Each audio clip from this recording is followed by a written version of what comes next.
and gentlemen, welcome to this week's edition of the Rasslin Report. And here's your host, Rated R for Wrestling and Jonesy Chats Wrestling. Welcome back to the Rasslin Report, episode 10, the aftermath of last night's crazy SummerSlam where we had returns, factions created, large farming equipment used, obstructed views, and just a bunch of craziness at last night's SummerSlam. I'm joined once again, as per usual, by my guest host, Jonesy Chats Wrestling. What's up, Jonesy? I'm great. Thank you for having me back here on your fantastic channel. But what a night. First Vince McMahon non-pay-per-view. And what a banner. It was really, really good. And yeah, I feel like I was back in the Attitude Era from last night. It was such a good pay-per-view on so many levels.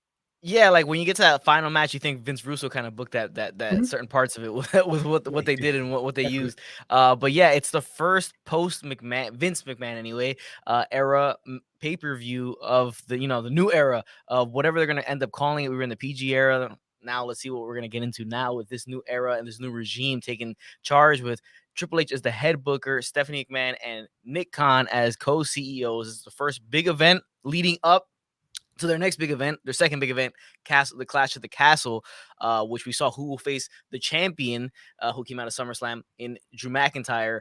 He will face the champion who is Roman Reigns at Clash of the Castle. So are they booking themselves into a corner? We'll talk about that a little bit later on, but we're going to start the show off with what obviously happened last night in SummerSlam 2022. Jonesy, quickly, what did you think? What would you give it out of a 10 rating SummerSlam? I think it was an 8 out of 10. I thought it was a really, really good show. Like the opener was absolutely incredible. The main event was really, really resourceful. Like I didn't give them any credit going into this pay-per-view. I was dreading this main event and the way they're putting it out there. Everything delivered. There wasn't one bad match. The only match I think kind of that was a bit poor was the Mysterios and Judgment Day. That kind of didn't really connect for me, but that's a small blip. But it was a great pay-per-view. I didn't mind the length either. Usually these 4-hour pay-per-views, I'm a bit reluctant to get behind, but It was really the right length and it was a great show. It really felt big. It felt bigger than WrestleMania for me, this event. It felt absolutely huge. It did, and now that they had a little bit of a disappointing ticket sales, right? Correct for this event, not what they were expecting, being in a huge football stadium, home of the Tennessee Titans, who were there. Some of them were there in attendance, the players. But yeah, so I thought it was great too. I'd go 8.75 out of 10. Wasn't a fan of Theory and Bobby Lashley. That match from the get-go, I just didn't think should have been part of the show. The Seth Riddle thing felt kind of like we're gonna kind of we got a lot of backlash for removing the match, so we're just gonna give you at least something for you to just kind of wet your beak with. But yeah, the pay-per-view I thought it was a lot of fun. The last match was just absolute insanity. I'm surprised they went that way again. It looked like Vince Russo booked that match, but there was a lot of fun. We had the cool stable in the beginning. I like the way they started the show off with that. Interesting, the Ronda Liv Morgan match, that was a little bit interesting with the way they booked that finish, but it's tough to book a beatable champion, which is what you have in Liv Morgan. She's extremely beatable in the current setup of the women's division. But let's start with the first match. Bianca, Becky Lynch, Raw Women's title. What'd you think of that match? I thought it was incredible. I thought it was just as good as the WrestleMania match. The amount of ability these women have got. These two are the trend-setting women in the WWE roster. They're just incredible. Like this is almost like the Austin and Rock, isn't it? The women's division. They're that good. They're that level. Yeah, this was an absolutely fantastic match. I knew that Bianca would win. I had a great feeling going into this. Bianca would win. And when they paid that off, the finish was clever. It did well. I thought at the end of the match when Becky was like sort of being friends with her, I thought that was a bit strange, but obviously with what happened later, it made total sense. What about you? What's your thoughts? So I thought, really good match. They always work well together. I don't want to see them continue the feud in terms of singles. I don't want to see it again for at least a while, but the good part was they gave us that at the end. So, we had the stable showing up at the end. We had Bayley. Then we had Dakota Kai returning to WWE. That's interesting because, funny thing, you see Triple H become the head booker, and he says that there's going to be more transparency. You're wondering to yourself, is there going to be a lot more people coming back from that NXT era that left because they weren't going to be used by Vince McMahon? Will a lot of them come back? And we saw the first one in Dakota Kai. Can we see more in the future? Can we see Gargano coming? Can we see somebody else coming? That's going to be the most interesting part. And the most interesting takeaway from this is that for me, and I know it overshadows the stable, but it's also cool to see a female stable that's got some heavy hitters in it, right? We don't have little rinky-dink stable where it's like, who's the star and everybody else kind of falling off. They each all three of them have been main eventers in NXT and can be main eventers on the main roster. So I thought that was awesome. Bailey returned, tanned up. She's like super tan. She's got Io Shirai and Dakota Kai with her. I think it was awesome stuff. Yeah, I agree with you. I think the point you make some fantastic points. For me, Bailey coming out, I thought that would happen, so I was kind of happy to see that. That made total sense to me after that flat ending, if that makes sense of the match. Yes. Yep. I enjoyed it, and when we got other people coming out, you're like, "What the hell's going on? This is something you don't see." I really liked it. The only thing I'd like to have changed personally was I think Io Shirai should have probably attacked from behind. She should have gone from behind, really, and that should have been a big like, "What? Wow, who is it?" as such. But it was really, really good. And the fact that Io's back on the main roster, she's actually on the main roster now. It's great to see. It's taken a long time to get here. Both these women, Dakota Kai and Io Shirai, obviously haven't been in WWE since April, so it's quite a long time. And I'm looking forward to see where the stable goes. And yeah, I like the way that Becky almost did the babyface turn, which was great to see. I think that's overdue. And this felt really, really big. It was so nice to see a stable well built for once. It was almost like a WWE version of the NWO. I almost got that vibe from it. That these are three, as you said, heavy hitters that can go quite far. Yeah, and it's like I said, it's interesting. So you got 3 women on the stable, and there was 2 women in the ring. Do they add a third member for Becky, Bianca? Maybe do 6 women tags. That's gonna be interesting. You know, they did have the promo for Charlotte Flair. She should be returning sometime soon. So does she join that group, or do they have somebody else join that group and do 3-on-3s, or do they just keep it 2v3s and stuff like that? It's gonna be extremely interesting how that plays out. Noob and Co. Good morning, gentlemen. How are you doing today? We're doing great. Noob and Co. Thank you for joining us. What did you think of SummerSlam last night? Martin Carrillo, what up, guys? How are you both doing after an eventful? That was, you know, it was a wild night, man. It was a wild night, and a lot of craziness went down. What happened last night? Numiko Bailey, Io Shirai or Io Sky, and Dakota Kai versus Becky Lynch, Bianca Belair, and Asuka. What do you think about that one? I like it. It makes sense. It would be good to see Asuka in that spot. Like, I think she could have easily been in the stable, either side of the stable. But yeah, I really, really enjoyed it. And I think one last thing I'm going to say, going back to what you said, Anthony, regarding people from NXT coming back, it will not surprise me by the end of this year if we see Karrion Kross and Scarlett back in WWE. I think that's on 100% already. That'll be awesome, because that's the guy who I think got a really got the short end of the stick on the main roster. We remember the terrible mask he had and all that stuff like that. So yeah, I think he'll come back like what we know. Honestly, I'll predict that now. I'll put that out now. So, like we said, we'll talk about it a little bit later, because that's one of our topics after SummerSlam is like, how does that open the door for more people? But next match on the show, The Miz versus Logan Paul, in a match where, you know, these guys trained up each other when they're heading into the WrestleMania match. And like the feud didn't make a ton of sense to me, like in the beginning, as to why they have issues. Because he trains them up, they come in, and then he just, Miz betrays him for kind of what reason. But it's fleshed out better. I don't like the whole massive balls stuff. I just that think stuff's corny to me. But Logan Paul, to me, continues to impress. He's obviously got massive name value, massive notoriety, brings a lot of eyeballs on the product, but I think he impressed a lot to me, especially that frog splash outside of the ring, from the outside, from the inside out, on the table on The Miz, and he gets the win. And I thought it was a very, very solid match for Logan Paul's second match in WWE. I agree with what you said. I think it was very, very solid. The right person went over. I like the cameo of AJ Styles. That was really nice. Perhaps that will create a tag match potentially down the line, which is probably what I thought we'd get. But no, I really, really enjoyed it. And yeah, this was good. You're pushing the right person. Logan Paul did so well with the crowd, but right at the end, when he goes, "This is how somebody does it," he kind of went back on it. But yeah, this was okay for a Miz match. I enjoyed it.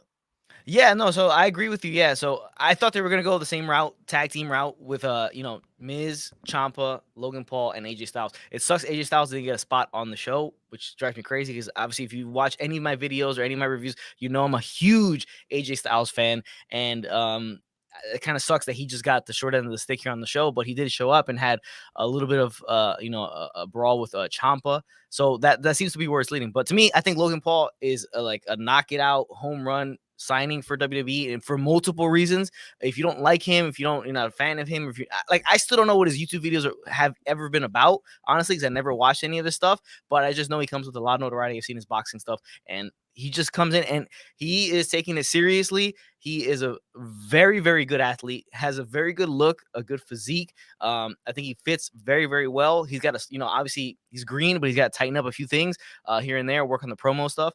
But I think this is great stuff for WWE. Sparingly used, though. If he's used sparingly, I think it works very well. I agree with you. I think for the $3 million they're paying him, it's good that you've got that avenue for him to do multiple pay-per-views. Would not surprise me if we see the other Jake Paul at some point in Yes. WWE as well. I think that's going to be coming as well. But really enjoyed this match, and yeah, it did what it needed to, and the right person went over, which was crucially what I wanted to see. Yeah, funny you bring that up. Jake Paul's actually on local New York radio a couple weeks ago. He was on there and I was hearing him, and they asked him if he's going to join his brother. He said he will. That would be awesome one day to become tag team champions with his brother. So it could happen after he hangs up the boxing gloves. We'll see what happens. Mark Rio, this is an interesting question. Good question from him. Does it make sense that Triple H didn't do more surprises to not overshadow the returns of Bayley, Io, and Dakota? Great point. I think that's the less is more in this situation. When you roll out comebacks, don't do them all in one show. It's kind of overkill, and everybody's kind of like the excitement. I think to me only drops after each one you do if it happens all one night. I agree. I think definitely it was best to save for that as the only sort of big comeback. I'm glad they saved the Charlotte Finn. That made total sense for me.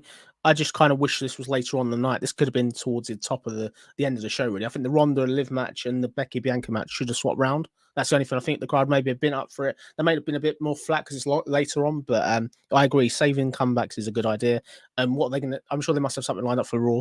That's all I'd say, probably. Probably, yeah. But again, overkill. Sometimes underrated.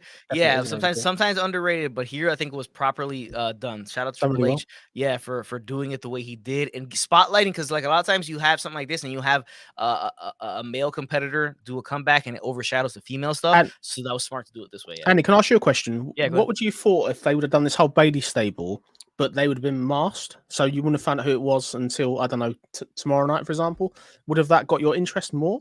Or do you think it would have been sort of they could have drawn it out a bit more? Because I'm surprised they gave all the members away. It would have been good to have Io Shirai come up on Monday night tomorrow, for example. You think she's on sort of Bianca's side, and then you get the turn. I think that could have been something they missed. It's an easy thing that they could have done, really. Yeah, it just depends because it's different. If you do it with men, it's different because the clothing doesn't give it away. Mm-hmm. With the women, they would have to have dress them in a specific way, each matching clothing and very baggy, so you wouldn't know who's who for the most part. I think it could have worked, but I do agree with the Io Shirai. I think if they didn't do that, what they could have done was have Dakota and Bailey show up, and then Io Shirai say for Monday as like a sneak attack thing, like you said before. I think that would have worked probably better, but beggars can't be choosers at this point. No, you can't. We're lucky we got all through. Exactly, yeah. My boy Brian Joe wanted me to let you know that Logan Paul is the greatest wrestler of all time after Mankind. Mankind's a good wrestler. Yeah, he's a great wrestler. I'll see what happens. Logan Paul, greatest wrestler of all time. We'll see what second to only Mankind. We'll see what happens with that. Newman Co. You should see some of the big YouTubers got their reactions on Logan Paul wrestled at SummerSlam Redemption after the publicity stunt from Japan in 2018. Wow. I can't say I've seen that. I know Logan Paul. Yeah, I haven't seen either. Variety, but I haven't seen that. I'll have to check that out. Thank you for the suggestion, Noob. Yeah, if you have some of the links, put them in the chat. We'll check it out. Chris Wrestling, what's up, Chris? 10 minutes late. What's up, everybody? No worries, man. What you think of SummerSlam? Did you enjoy it? And thank you for joining us, brother. Mark Carrillo, the only way Logan Paul will get over as a babyface is by feuding with his brother Jake Paul. He is way more hated than Logan. That's spot on. He is not gonna get over as a babyface, most likely. I would probably put, a lot of money on the fact that he probably won't get over as a babyface. He's more of a heel, obviously. But his brother is obviously way more hated than Logan. He's a way more just guy who gets a lot of heat. It's just the way he is, his personality. But yeah, I think Logan Paul's got to revert kind of into the heel after this. But again, it all depends if they use him sparingly, which I think is the way they have to use him. They can't have him there every Monday doing stuff because it's not going to work out. At least not now. I agree. I think he alienates the crowd, but let's just see what they do next. And yeah, really, really enjoying his work so far. The dedication he's took to the job really well so far. Yeah, he really has. Okay, so that match, next match, the one I hated the most, Bobby Lashley versus Theory for the U.S. title. Wasn't a fan of this one. The fact that it was even on the show, I felt like they could have put something else. They could have put AJ in a match or something like that. AJ versus Bobby Lashley, anything. But Theory being embroiled with the Money in the Bank contract and with the main event, that's the only thing of his importance right now is that, rather than him being in this match. And you could have gave a better opponent for Bobby Lashley. Not saying that, not taking shots at Theory in that sense, but a better opponent meaning somebody that you could make a better feud out of than that. I know you're getting the rematch, whatever. Not a fan. Yeah, I agree with you. I think the thing is, let's break it down here. So Theory looked like a total doof. He came in and got the cheap shot, and then he's tapping out. So this was a total needless thing. The booking of Theory since he's had this briefcase has been pretty bad. It's been absolutely awful, to be fair. It's going the same way as Otis with the briefcase previously. I'm not really a fan of it, but I much rather they would have vetoed this match and did AJ Styles and Seth. In all honesty, that would have been one that could have been fun. But moving on, the match was what it was. They got it done and quick, and yeah, I just thought this didn't really do anything. It was great to see Bobby on the pay-per-view because he's over, but I just think Theory's just treated like such a joke in this match. He definitely is, and the only thing I think that could come good of this is maybe they realize that the Money in the Bank has lost a lot of its luster, and they can kind of go away with it for a few years and maybe just bring it back and not surround the entire pay-per-view around it like they have for the past however many decade. So I think hopefully that's what this brings, because as we get to the main event, you'll see even then it felt lackluster, the whole Money in the Bank situation. So hopefully that's what we get coming out of this. Well, I was telling your point. I think the Money in the Bank is clearly its placement is a replacement of the King of the Ring tournament. That's kind of what its root is ultimately, if that makes sense. But I agree. I think it'd be good when it eventually does get cashed in. But give WWE the credit. I don't want to spoil the main event, but they didn't cash in, which was sensible. I think if Theory would have cashed in and he got the pinfall, he got the belt, that could have been absolutely disastrous at this point. So well done to WWE at that point. Yeah, definitely. Yeah, it's a good point. It's like the replacement of King of the Ring. You could even say it's a replacement of the IC title, like meaning the IC title before, the meaning was you win this title, you're the next guy in line to kind of win the world title eventually. Next match on the show, which you said was your least favorite, the Mysterios versus the Judgment Day. So again, you didn't like this match. Let me know why you didn't like this match.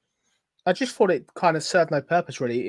It was sort of great to see people on the pay-per-view getting thin on the pay-per-view, running the pay-per-view is fine. But for months, they've been building this whole Mysterios versus the Judgment Day feud, and there's no payoff. Obviously, Edge came back, which was fine.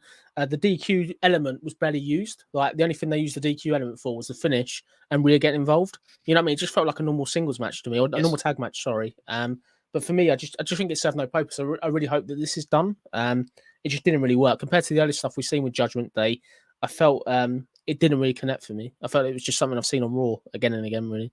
Now, it's going to be interesting to see where it goes, because the return of Edge, right? Edge comes back, new look Edge again. He has another new look. We said that a couple of weeks ago, didn't we? We called that Edge. Yes. Yeah. Yeah, we definitely did. Like, you've been spot on with your predictions, like for not all of it, solid like 3 weeks now. So you've been on a good ratio when it comes to that. But yeah, he's back. So we're gonna see the 6-man tags. It's gonna be cool. Well, no, actually, you can't, because obviously Rhea Ripley's part of the group. So we're gonna see how that one works out. We can't see 6-man tags unless they add another male member, because they're not gonna do intergender stuff. It's gonna be interesting. He's there. Is this a way to turn Dominic on Ray? They should have done that already. They should have done it already. To be fair, I think the coolest thing is Edge coming back. The entrance was cool. I much prefer the Judgment Day Alter Bridge theme. I think it's far better than his new theme. But great to see Edge back. And yeah, let's see where it goes there. I think Edge and Finn Balor is the route we're going down long term, and I think that's what we're going to get at Clash of Castle, which I'm looking forward to seeing. I'll be there, so I'm looking forward to seeing that match. Should be a really good match in win. Yeah, you're gonna see the home, kind of the home country favorite, more or less the UK favorite in Finn Balor going up against Edge. We'll see if we'll see Ray or Dominic versus Damian Priest eventually too as well. That could venture off. We can see if Aaliyah comes back and she takes on Rhea Ripley, which would probably be a slaughter. But Mark Carrillo, the only way I'm sorry, I read that one already. Sorry about that. Mark Carrillo, Lashley is like the FTR reaction of WWE, no doubt. Yeah, he is. I think he's so over. Bear in mind, this is one as they protected in Vince's run with the world title previously. He looked really strong. So yeah, I think definitely he's done a really good job. And yeah, I'd like to see him go well. At least this United States title was on the pay-per-view, unlike the Continental title. Yeah, definitely. I don't know how much you caught that, Anthony. Did you catch any of that? Yeah, I caught it. Yeah. Mm-hmm. The IC title. Sorry, I know. Yeah, sort of.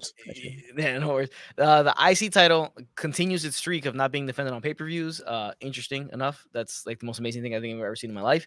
But we'll see how it goes going forward. Next match on the show: Happy Corbin, Pat McAfee. What were your thoughts on this one? Yeah, I thought it was okay. This was Pat McAfee's worst match so far, which is not his fault. I think they did what they did. The right person went over, and I just thought it was a filler match, really. Like, it got Pat McAfee on the card. It was okay. I wouldn't say anything more about it. I think his matches at other shows have been far better. Like, his match in NXT against Adam Cole was much better. But Adam Cole's a far better wrestler than Baron Corbin, so I kind of accept that, if it makes sense.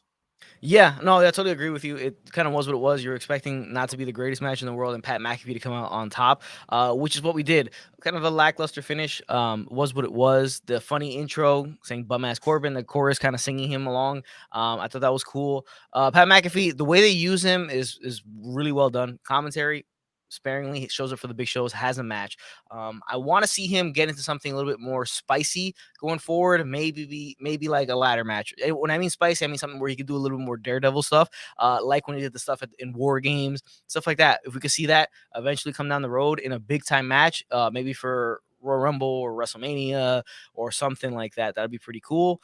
Mark Rill, do you guys hear the comments of Finn Balor stating that Vince was blown away from Balor's heel work?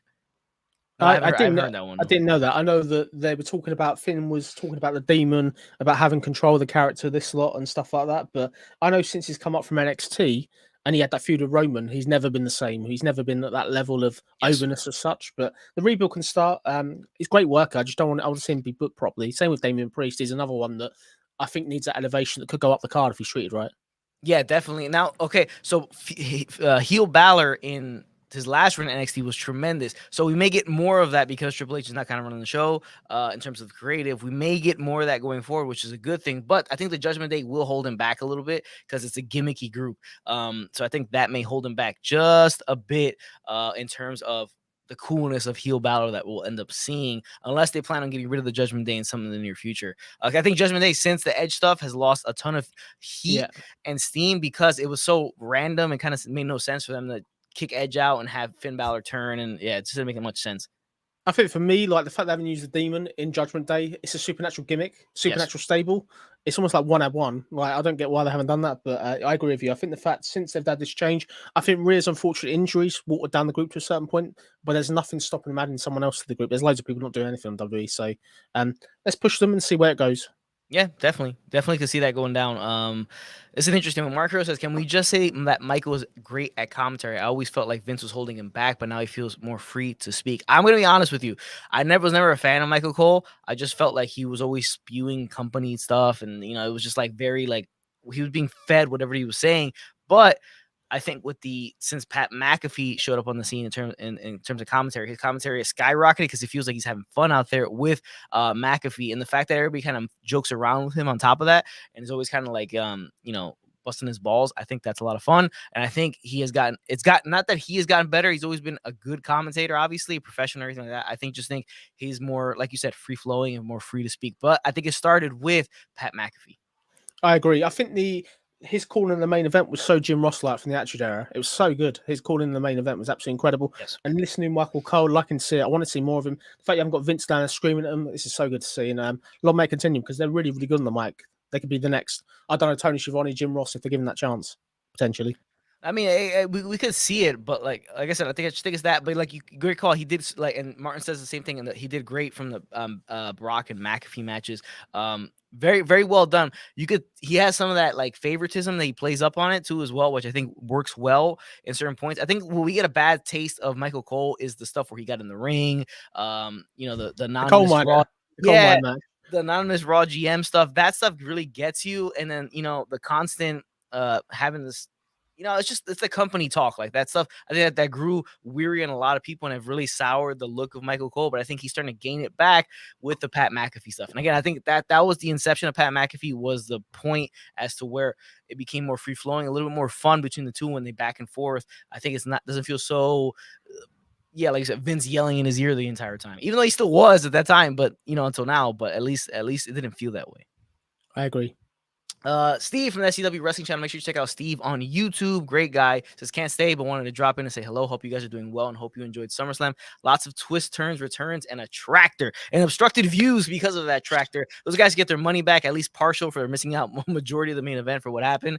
But Steve, thank you. Appreciate you, brother, for stopping by and saying what's up. SummerSlam, a lot of fun. And as we continue on with SummerSlam, we have the Usos versus the Street Profits for the Undisputed Tag Team titles with Jeff Jarrett as a special guest referee. Jeff Jarrett obviously has the match, Ric Flair's last match, but he's working double duty. He's got the special referee. Why is Nashville, Music City? He's from Nashville.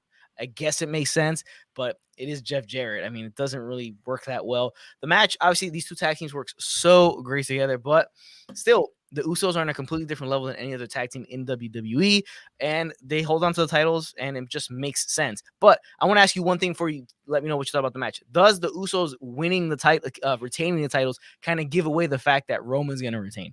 Right? Wouldn't they have to lose it kind of at the same time? Yeah, maybe. I think the thing with it, you make a good point. I didn't think that would come into it ultimately. Like Roman, to be fair, like without going into that match too much, was never in danger of losing here. I didn't think he was ever in danger of losing it by Brock, to be fair. But what it does show with the Usos that they've got some fantastic work with the Street Profits. But for me, they're too dominant. They are the Roman Reigns of the tag team division. They're another team now that can't be beaten. We don't have an abundance of challenges. This isn't AEW where you've got an FTR and you've got the Young Bucks, you've got all these other ones. So this is a real struggle for me. When they won, I was disappointed, really, in all honesty. I wanted the Usos to kind of drop the belt. The only thing I can think that's coming out of this is Montez Ford is turning heel. Like, that's what I saw obvious to me. He's going to be turning heel. The characteristics and the mannerisms have been dropped in parts of this match, particularly the argument with Jeff Jarrett about the fast count. It's all coming along, but when they split, that's one less tag team. But what I asked you, Anthony, is who can beat the Usos in WWE unless they form a tag team and throw two wrestlers together, unless it's RK Bro eventually. I don't know. That's the trouble we're in at the moment in WWE. Honestly, don't even think RK Bro is the team that even beat them. The only team that really, I guess, stands a chance against them, but they won't do it again because they did it a million times, is the New Day. I think, honestly, even now, the New Day. But then they're butchers jobbers, aren't they, on SmackDown, losing to the Viking Raiders and. Exactly, they've been booked kind of weak. But even then, I think just beyond name value alone, if they when Big E comes back eventually, if he does, maybe you do something like that. But again, they did it so many times over the past years. That's the two teams they relied upon the most for the tag team division over the past 5, 6, 7 years has been the Usos and New Day. So do you want to go back to the well? But that's the issue with not booking tag teams properly. Now, again, Vince never liked tag teams. He was never a fan. He always said, why would I pay 2 guys or 4 guys the same that I could pay 2 guys to do, right? So I just have singles rather than have to pay 4 guys to do the same thing I would get from 2 guys in a singles match, which, technically it makes sense. You look at it financially, it does make sense. But maybe with a new regime, they'll focus more on tag teams. Maybe Triple H is a fan of tag teams more. Maybe we'll get to see something more in terms of tag teams being built up. But now you have to build up a tag team, which takes a while. So you could see, like you said, the Roman Reigns of the tag team division, them holding on to the titles for even much longer because they have to build up a tag team to beat them. I agree. I think he makes good points. The only way I see them losing the belt is either in a triple threat where they don't have to be pinned, or if they do go back to the well and do a power trip tag team. That's 2 massive single stars. You're putting them together a bit like sort of Triple H, Stone Cold Steve Austin back in the day, where you're going to put 2 people that are not together at the moment, because at the moment this team are unstoppable. I think they're just that level above, unfortunately. What a shame we haven't got FTR in WWE. That's what it comes down to, really. That's the team right there. Like, FTR is the best tag team on the planet. Yeah. And I think right now, in terms of just sheer, it's the Usos, the Bucks. Those are like the second, I think, to me, number 2s right there in terms of tag teams in the world. But yeah, I mean, the problem is that I think when you put 2 stars together just for tag team purposes, I think it diminishes the value of the tag team titles. It feels like they're just, they don't care about tag titles, so let's put on two stars that aren't tag teams.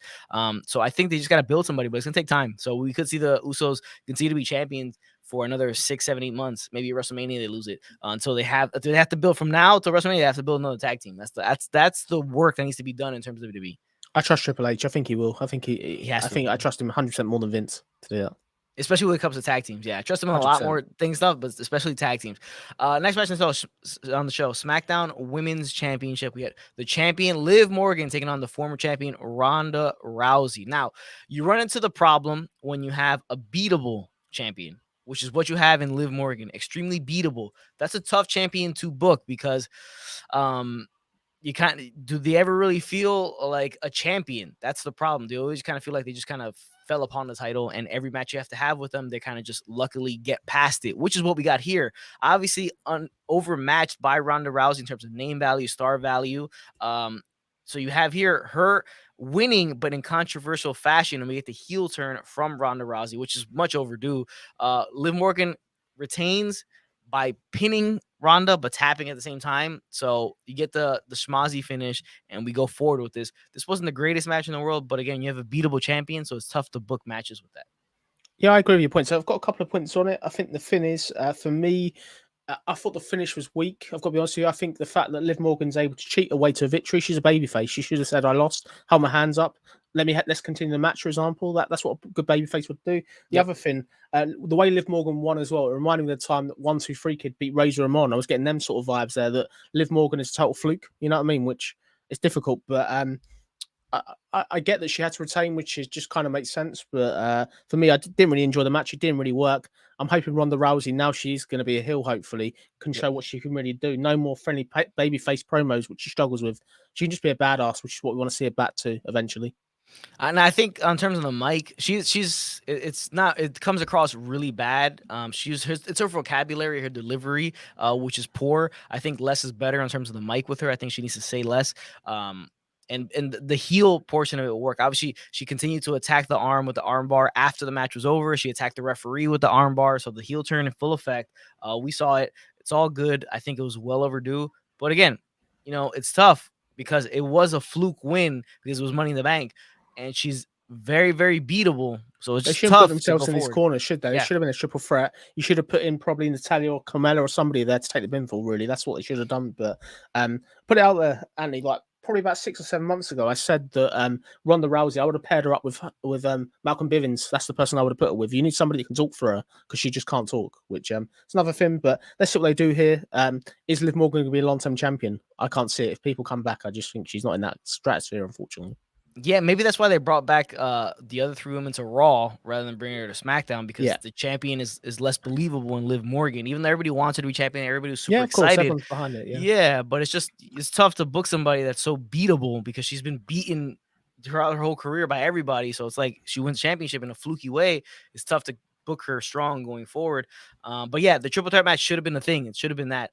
Noob & Co. This is the problem with WWE book babyface champions, especially who are smiling babyfaces. This is what I see with Bianca Belair. She's very smiling, happy babyface, but she has a little bit of an edge to her in terms of when she turns it up in the physicality. It's just the problem is, like, smiling babyfaces don't have much substance to them, and they never really feel like that much fun to watch. Yeah, I agree. I think the thing is, I prophesized on the SCW channel last week even, Ronda would turn heel, Becky would turn face. This is going towards this WrestleMania match that they're working on, and the parts of that are already working. What we need to do now is see Ronda Rousey go on some sort of win streak. She's looked like a jobber the last few weeks, last few months, if that makes sense. Mm-hmm. I think they need to get her away from Charlotte Flair. They've done that feud to death almost.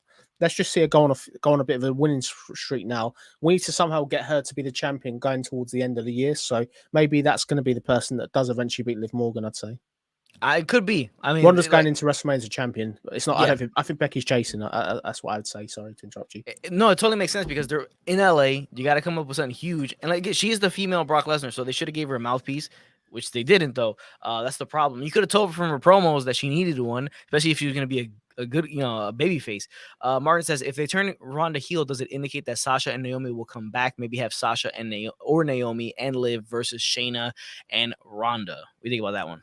I think it's a great point by Martin. I'd say he's definitely on the money with that, though. I can see Sasha's got to come back. Like, I think that's happening. Yes. It's on 100%. I think there's too much money to be spent to get her out of this contract, so she's going to be coming back. And what do you prefer her work, as a babyface or a heel? For me, she's far better as a heel, I think. Sasha, yeah, heel, NXT heel Sasha. Awesome stuff. I mean, great stuff with the, Bailey's favorite fan in the front row, always messing around with her, stuff like that. Great stuff. She's a natural heel. She has the cockiness, the confidence of a heel. That's where she needs to go. I think her as babyface is just kind of corny. I think she's a lifetime heel, like a Ric Flair, like a lifetime heel. Like Ric Flair was never good as babyface. She's just like exactly like that, lifetime heel. And also going back to the comment as well, with Shayna Ronda, I think Shayna Baszler is on her way out. If I'm not mistaken, I think her contract's up. I don't know if it's been renewed. Vince is gone, so it might be renewed now. I know that there was danger of her fault. She wasn't really rated by Vince previously. He stopped a lot of the run she had. And in terms of the Sasha thing, last thing I'm going to say as well, they've got a real opportunity here to do like a pipe bomb type like storyline where you don't know if it's real or not, because you've got that whole drama. They might as well plan that. WWE should plan that. That will make money.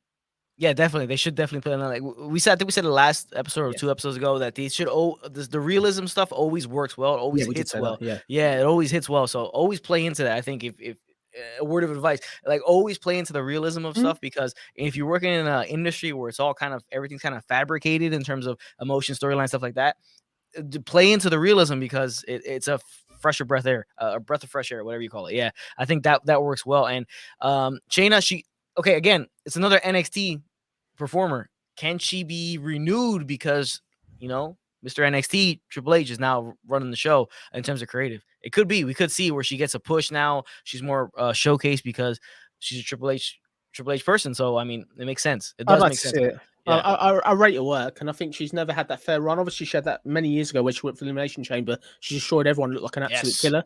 And like, obviously, since then, like, she's obviously never been rated.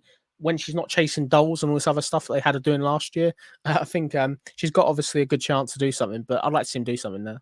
That's a match that could be decent down the line. Yeah, and then you could do eventually Shayna versus Ronda. That works out like a face turn, and then you have them go at each other. There's many possibilities, but going back to the Sasha and Naomi thing, I think, like I said this a couple weeks ago. Sasha and WWE need each other more than Naomi and WWE need each other. So Sasha is obviously probably coming back, even if it's on a part-time thing. But she needs it because she has all this other stuff tied in, Mandalorian, all this other stuff. She needs to come back. Noob and Co. Asuka needs to ditch the smiling babyface persona because Kabuki Warrior Asuka doesn't fit the babyface character of Asuka. We could get a better Asuka. Let's talk about this real quick. We could get a much better Asuka because Triple H is running the show. Again, it's another NXT performer who was a massive monster star in NXT, the undefeated Asuka run. We could see her make a massive comeback because Triple H is now holding the pencil in the back. I agree with you. You make some great points. The NXT Oscar, as you said, was legendary. Goldberg win streak type thing where she didn't lose. Let's do that. They need to hit the restart of Oscar. The heel turn for me is the route I'd go down. She's far better as a heel. She has to do less communication that way. She doesn't have to cut promos. Just let her in ability to do the talking. Yeah, no, I have high hopes for Asuka now that Triple H is running the show.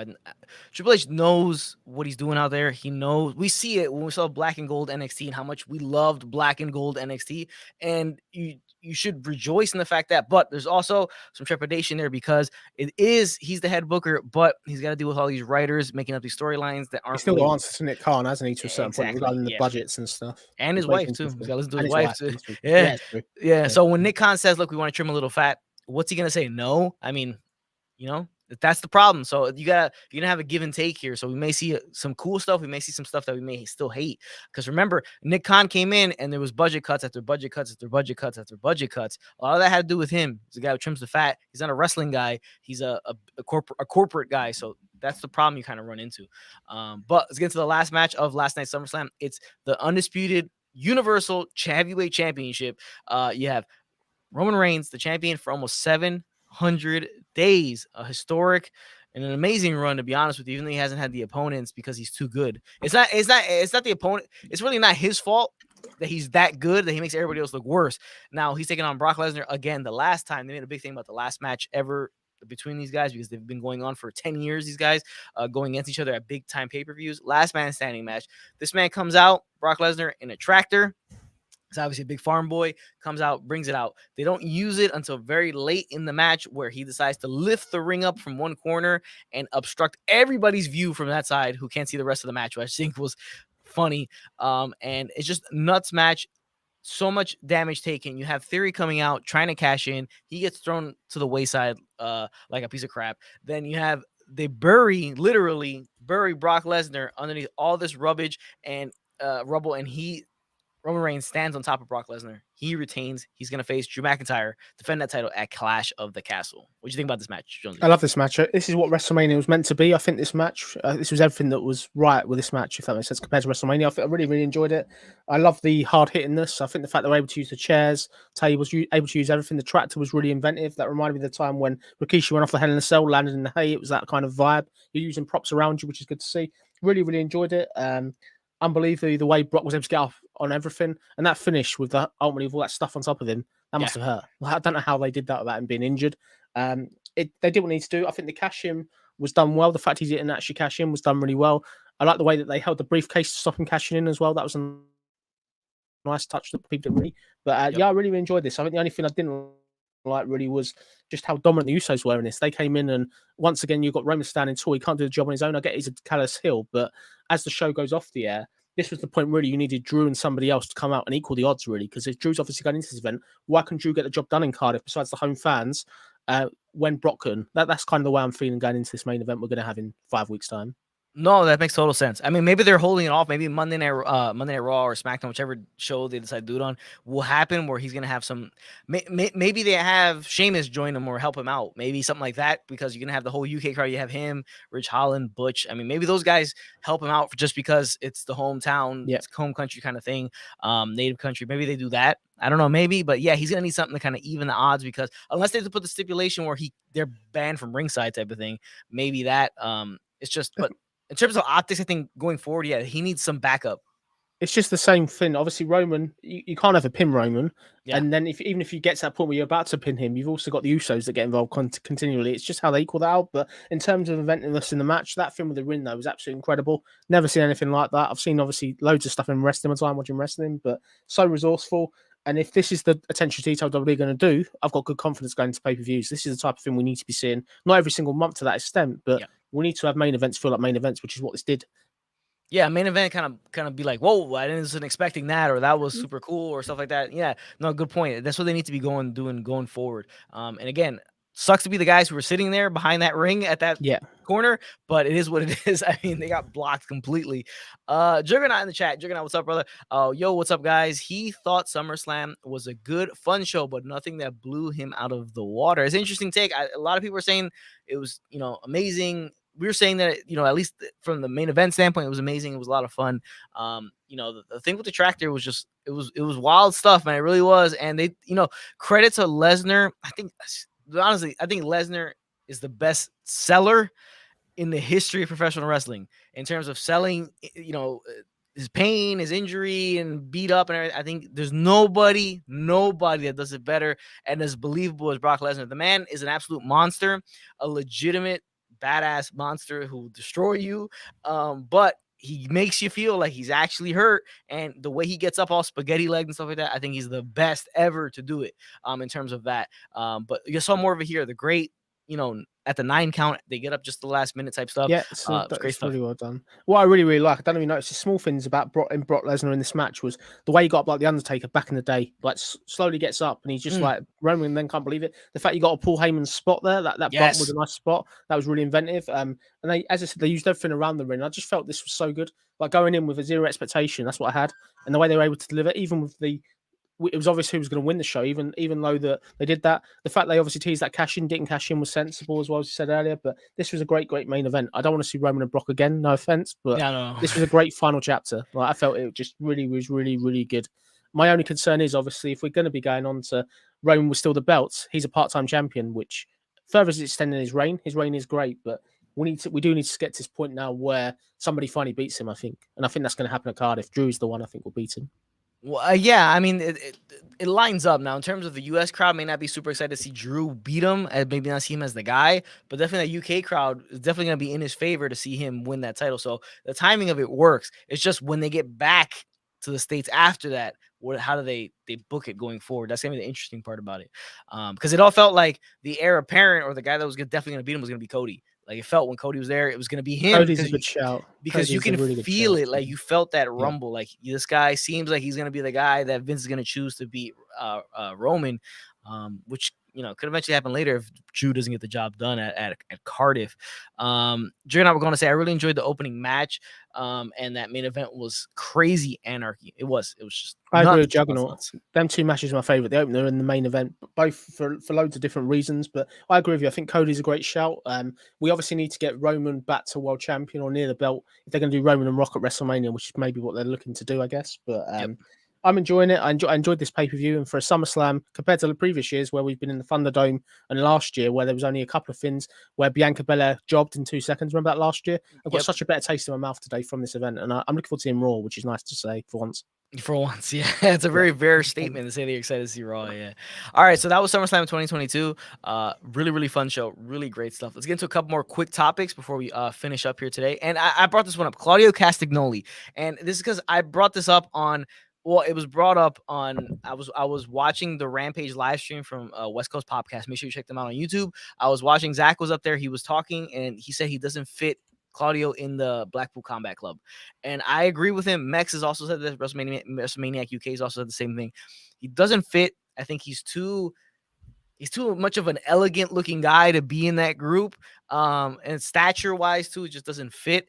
And okay, so what I'm asking you, Jonesy, do you think he fits? And what do you feel about him winning that ROH title? Does it really feel like anything important? Is it just kind of like, does he lose any luster in AEW because he's the ROH champion? There's a couple of things. So first off, he doesn't fit. He was put in the spot because of injury, so he's just thrown in there because he's got a big name. Second thing of all, him with the ROH title. I get he's got a history of ROH. Doesn't ROH to me just that isn't really important at this point. It's not really that relevant. And the third thing I would say for me, he's just another one of Tony Khan's toys. Even sorry, Yeah. Tony Quinn. No, Tony Khan's toys. Even I think he's just another. He's the newest toy. He's just one that they've signed to get people talking. Really, but for me, he doesn't really fit. I think the only benefit to him being the stable, he's got a great talker involved with William Regal there covering him up. He's never been a really strong promo, in my opinion. No, yeah, I mean, he's always kind of the guy's always needed a mouthpiece. If you're ever gonna do anything with him, he needed a mouthpiece. But yeah, like you said, ROH feels like nothing of value of importance. That's probably why Jonathan It's Gresham. NXT for AEW, in all honesty. Yeah, basically, that's what Jonathan Gresham kind of did what he did, because I guess he felt the same way. But yeah, it's kind of another toy in the toy box for Tony Khan. He's kind of just like, oh, let's just give him this title. It'll be cool for a week for the night of, and then we'll kind of just be, it's done. All right, whatever.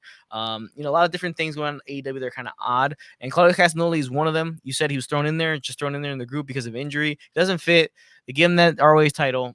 What's going to come of it? Probably nothing that important. I think he loses importance in AEW because he's the ROH champion. Because now he's going to be mostly just thrown on ROH stuff rather than being on AEW in a prominent role.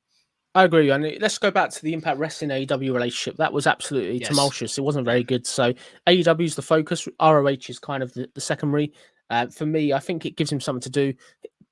He's quite over from his WWE exposure, if that makes sense. But I'd rather see him in AEW than ROH, in all honesty. He's still quite a draw, I think. Yeah, he definitely is. And if you put him in with the right mouthpiece with the right feud, I think it'll work out well. Speaking of feuds, Omega's return and feud. What do you guys first? Yeah, so this is a good one. So Kenny Omega, apparently there's been a lot of online talk and tweeting and teasing. They're looking to do a Kenny Omega Will Osprey feud. So apparently Will Osprey used his one-winged angel to be Mad Kurt. This was back in the UK a couple of weeks ago, and he literally then cut a promo on Kenny Omega. Obviously, Omega's been a former All Japan World Champion, Junior Champion. He's had these classic matches. For me, I'm looking forward to seeing that. I don't know if there's something they'll do on AEW TV. Kenny Omega is due back imminently, we believe. So let's see what he does. I think it'll be fun. I like to see that in AEW. I hope they do that. I don't know if that's a Japan feud that they may look to do in Japan potentially, or AEW. But if it happens, I'll be a massive fan. Like Will Ospreay's fantastic. He's so good. I think there's money left on the table if you don't do it in AEW. There's money left on the table if you don't do it here in the States in AEW. I think it'll work well. It'll be a great match for pay-per-view, a big pay-per-view match. And then you have Omega go forward back for the title or something like that after that. But it's going to be good stuff between, two of the best professional wrestlers on the face of the planet going up against each other. In terms of nowadays wrestling, that sells itself most of the time. So that's what you're going to get there out of those two. Next topic, Brian James calls out AEW. Yeah, so this is a good one. So Brian James was on the Busted Open radio show. He said that I'm not retired, I'm unemployed. I see things on Tony Khan's show that appalls me. I could help that. I've been begging him for a job on every platform. I want to know the reason he won't hire me. So obviously he's really frustrated that he's not getting a job. Obviously he's got great experience. The former Road Dogg's been a fantastic stagehand in WWE.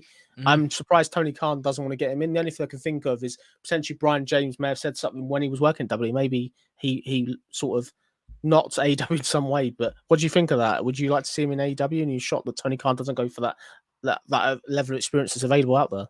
No, I don't think he does, because he's a Triple H guy. This Brian James is a Triple H guy. He's a WWE guy, even though he's been gone and back and gone and back. But he's a Triple H guy. I don't think he wants to bring that over there, because I think he just doesn't like that about him. I know Billy Gunn's there, but Billy Gunn's like it's on-screen talent. I don't know how much he does in the backstage. But Brian James, tremendous mind for professional wrestling. We saw his work in NXT. I think WWE needs to bring him back, to be honest with you, and put him back in NXT. But yeah, I think it's just that stigma he has of being like a Triple H guy. That probably is the reason why AEW probably never bring him in. Fair point. I think you make a great point though. Because there is that stuff in wrestling where it's just like you're this guy, you're a Cornette guy, you're a Heyman guy. It rubs me the wrong way type of thing, which is nonsense. It's true. Yeah, Eric in the chat. What's up, Eric? Thank you for joining us, brother. Next thing, does Dakota Kai return open the door for more? We touched on this earlier. NXT talent coming back that have been released due to budget cuts, due to Vince McMahon and Tony Khan's nefarious ways. Do they come back because Mr. NXT himself, Triple H, is holding the pencil, running the show in terms of creative? Do these people, more people come back? Do we see Johnny Gargano? Do we see Karrion Kross and Scarlett? Do we see individuals like that aren't signed long-term at AEW or anywhere else to come back? I think them two especially will. Like Johnny Gargano, he's had all this time to go to AEW, Ring of Honor, wherever, and he's not. So why hasn't he gone? There's a reason for that. I know he takes some time out of wrestling. He's recently had a kid and stuff like that, but I think he'll come back to WWE. Triple H was a massive fan of him. We know what Johnny can do in the ring. He's a fantastic talent. He'd be a great addition to the WWE roster. You've got an overstacked roster already, but I'm sure you could fit Gargano in some spot. It may not be a main event spot or an upper mid-card spot, but you get him in there. In terms of Karrion Kross and Scarlett, as we said earlier, if I go back to what was originally pitched in NXT, the build for him was absolutely phenomenal. We can forget what happened on Raw and how he was treated. Come in with a new look, not a new look, but new sort of gimmicks. His vignettes and stuff would work really well in this TV-14 era. We may be going in as well. I think them three, should happen 100%. I don't know about the rest of them, but I'd go for them three. I wouldn't surprise me if they're in sort of within a year, to be fair. If not sooner. When we go the Johnny Gargano route, do you think with the new regime with Vince out, we still have Nick Khan, but the new regime in there, does WWE, will they have a problem pushing individuals who don't look like massive, superhero looking individuals like Johnny Gargano, smaller guy, smaller in stature, guy Vince would have never pushed? Do you think we'll see more of that pushing of those guys who Vince would have never pushed now? I'd hope so. Like, let's look at this. You said that you don't see these superhero type guys. Look at Austin Theory. Austin Theory, yes, he's got a fairly good look, but he's not Hulk Hogan, is he? He's not jacked. You know what I mean? No. He's not that sort of look, if that makes sense. If they're pushing people like that, Johnny Gargano could be just as good as Austin Theory, if not better, in all honesty, if he's given the chance. Could be. We'll see what happens. But hopefully we'll see more of that. A bit of difference and variation in terms of how everybody looks.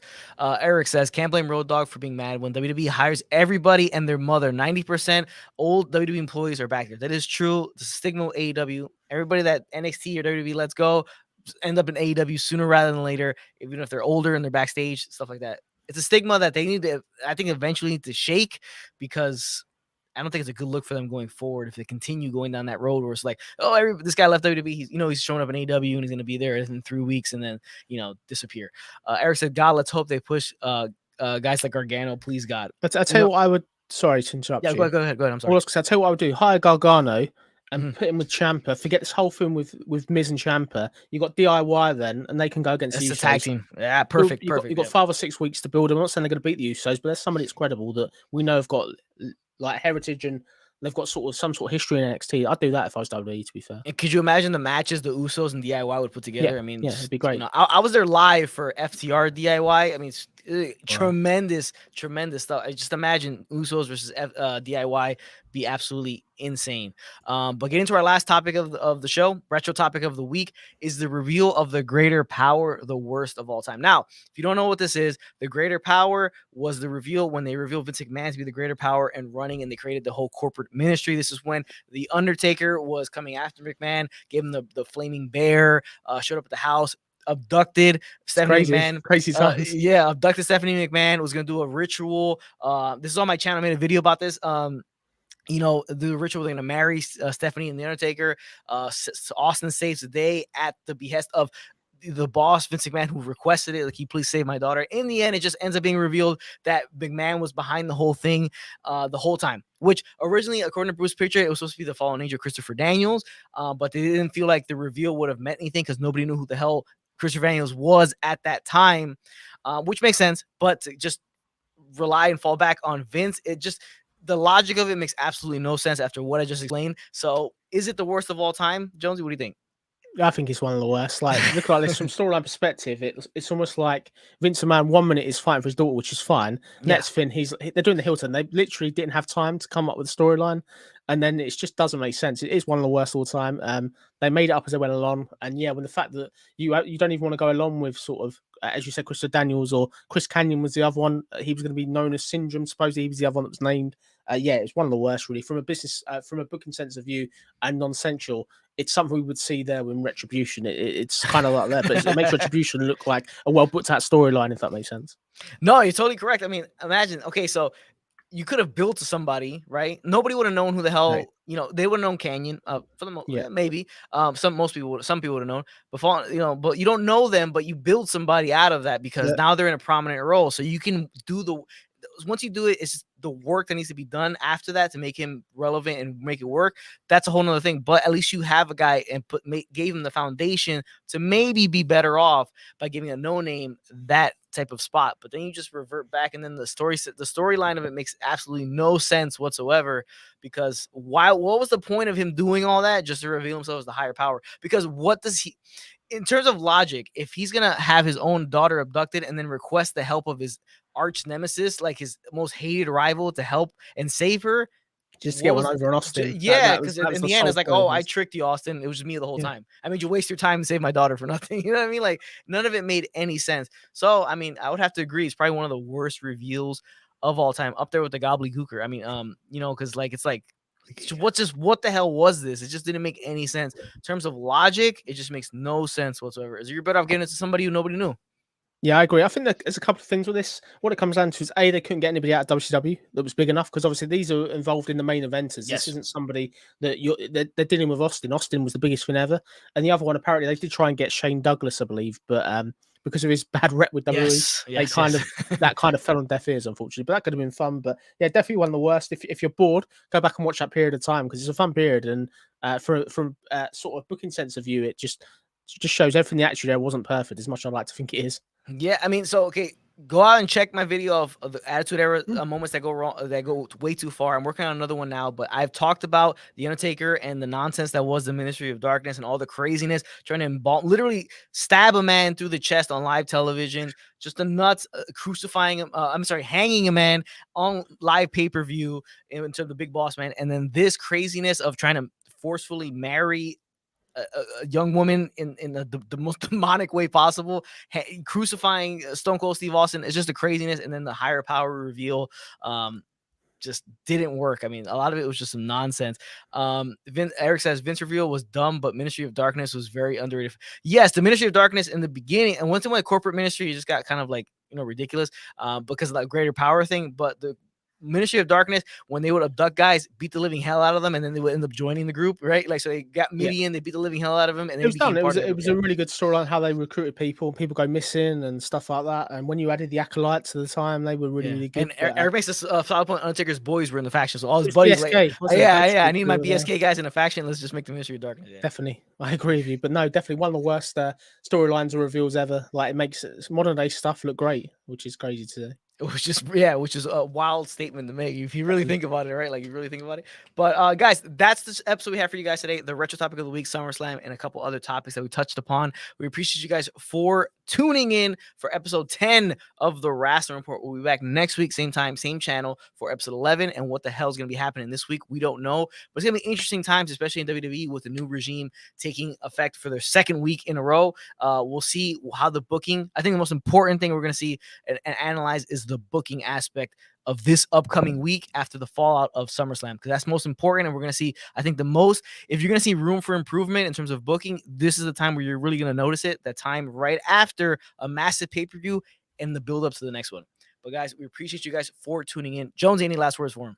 No, thank you all for watching. I hope you've enjoyed the pay-per-view, and it's great to have you here. And thank you all for the comments. And yeah, thanks for having me again, Anthony. It's been good, mate. It's been good to chat wrestling. I'm sure we'll have a lot more to talk about next week. Big time. Great times coming up. We appreciate you guys for tuning in to another episode of the Rasslin Report, and we'll catch you guys next week on the next episode.